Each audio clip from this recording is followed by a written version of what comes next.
5 seconds.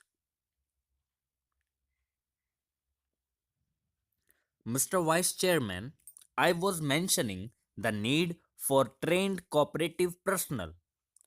On the one side, we have to train the non officials in cooperative principles, and on the other side, as a permanent skeleton for running all cooperative institutions, we should have training of cooperative personnel.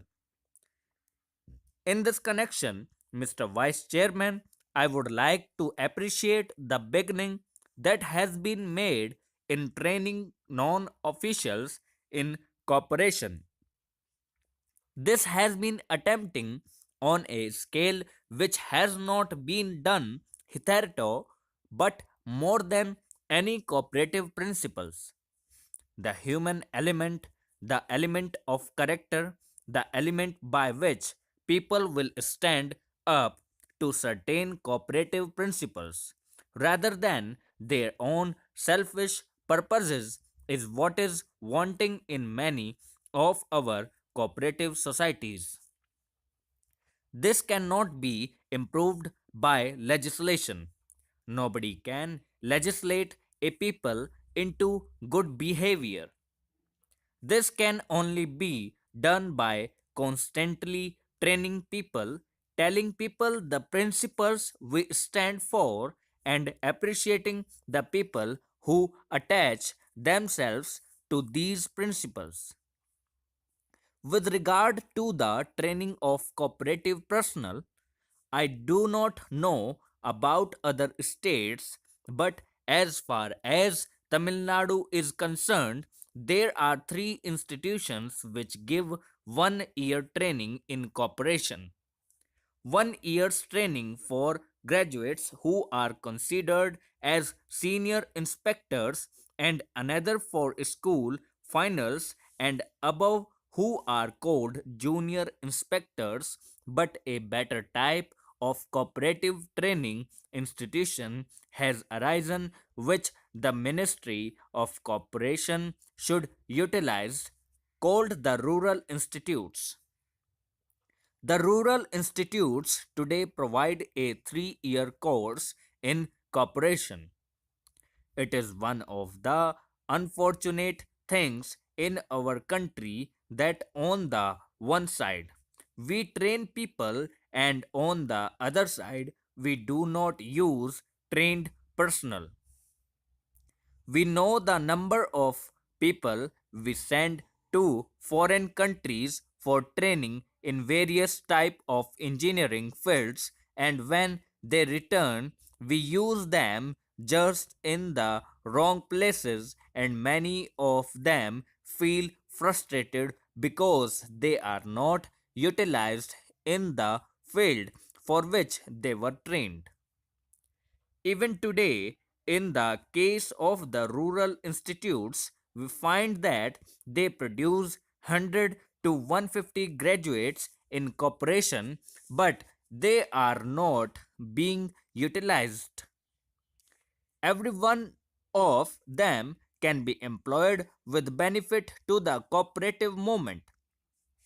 There are also two institutions, one in Coimbatore and another in Udaipur, where a 2 year course is given after a 3 year graduate course, and this has been declared by the Ministry of Home Affairs as equivalent to a postgraduate degree in cooperation, but these boys are not being utilized, and the funny thing about it is that when the National Cooperative Union advertised for posts, it asked for MAs in agricultural economics but not for MAs in cooperation.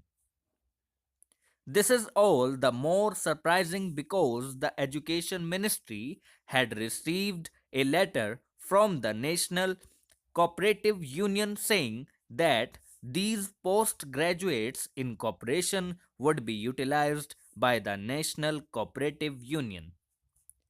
In spite of all this, in the advertisement, they called for all expecting postgraduate students in cooperation. This only shows the lack of coordination between the Ministry of Cooperation and the Ministry of Education. I hope, Mr.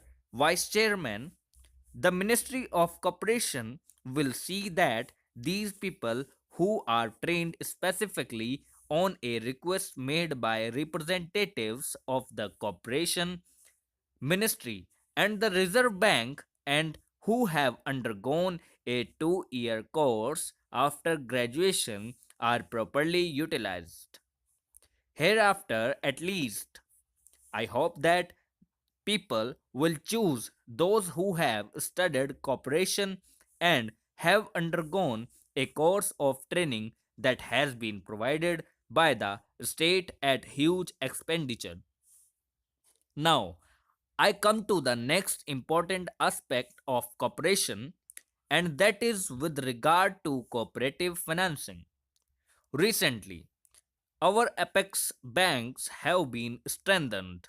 Recently, we also passed legislation here in this house by which amounts up to 1500 crores would be advanced for cooperative marketing. It has not reached the maximum, but I hope we are taking steps so that cooperative finance will improve. Today, if we take statistics, we will find that financing by the cooperative sector has increased many times. I must accept that if I remember right, as far as Tamil Nadu is concerned, it has become 5, 6, 7, and even 10 times in certain areas, and while this is good so far as it goes, greater facilities should be provided for further expansion if the moment is to touch the people. If it is merely to be an example of a society here and there, it is another matter. But if our policy is, as it has been proclaimed to be, that we want to expand all our activities through the cooperative sector so that the people will have a say and the people will do it in the best possible manner for the good of the people, then the finance that we provide is not very sufficient. As I said before, Mr. Vice Chairman, the amount invested in the cooperative sector has been increased considerably in recent years. Thank you.